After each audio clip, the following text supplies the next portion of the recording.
the study of history is one of competing narratives. I mean, one thing that I think people don't recognize about this country is after slavery ended, this country bought into an idea about slavery that was crafted by the former slaveholders. The summer of 1619 was etched in American history books as the first recorded arrival of enslaved Africans in what would become the United States. But that journey was only a turning point in 2.5 centuries of slavery in North America. The African slave trade began long before that in European colonies. Most people suggest that the codification of racism in the United States begins in the late 17th century and is firmly grounded by the beginning of the 1700s. History tells us that in late August of 1619, Africans were kidnapped from their villages in what is present-day Angola, taken by Portuguese slave traders and forced onto a ship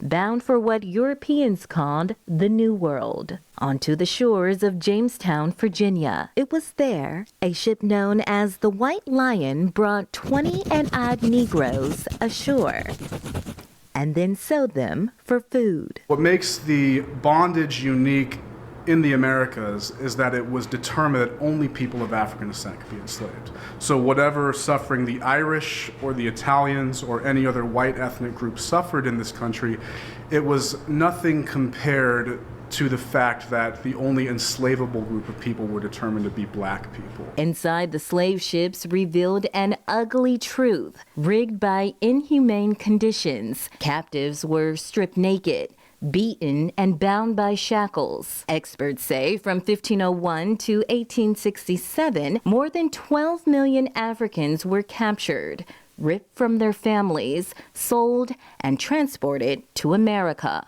Many Africans died on the voyage from malnutrition and disease. Enslaved people were not only broken physically, but they were broken psychologically. The conditions of slavery were brutal. Blacks were prohibited to learn, read, and write. They were not considered human beings, but rather property of their masters, and often beaten with whips, sexually assaulted, and mentally abused. Brave so long, Miss Scarlett. You just gotta go on being brave. Recently, HBO canceled Gone with the Wind. They took it off HBO Max because it doesn't represent kind of a modern understanding of race and slavery and the Civil War.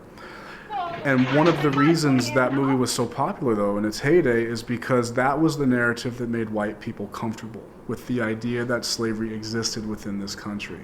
And so one piece I wrote a few years ago was looking at how the memoirs of former slaveholders and the publications that they released all talked about how benign slavery was, how friendly white Southerners were with black Southerners, how much enslaved people supposedly loved the masters. With cash crops of tobacco, cotton, and sugar, Southern states became a lucrative business in the 17th and 18th century. Black slaves were their fuel. There was an intentional distinction between what they called privileged slaves or domestic slaves in the house against those who were in the fields. And also complexion came into play as well. Black stereotypes stem from the days of slavery and continue to play a significant role in shaping attitudes towards black men and women today. There was this association in the 18th century between apes and black people that even the founding father of the country, Thomas Jefferson, a slave owner himself and an abuser of enslaved people, wrote in his notes as an authoritative source. So these are very deep roots that the top officials within the U.S. government bought into. What the white man has done to you and me, he has divided us. What we're finding in the perceived threats of black men is that this starts very early. I mean, if you read the journals of slave traders from Europe who went into Western Africa, the way they describe black men, they go into great detail about their bodies and this perceived sexual prowess of black men, which also is attached to that animalization component that we spoke of earlier. This idea that they were unrestrained in their appetites. By the 1830s to the 1860s, the shackles on black lives started to rust. The movement to abolish slavery in America was heard. It was on June 19, 1865, that Union soldiers landed in Texas with word that the war had ended and slaves were now free. 2.5 years after President Abraham Lincoln signed the Emancipation Proclamation, and as slavery and the Civil War ended, a promise was made by the U.S. government. The phrase, 40 acres and a mule, was meant to redistribute land to blacks who had suffered economically, mentally, and physically through slavery.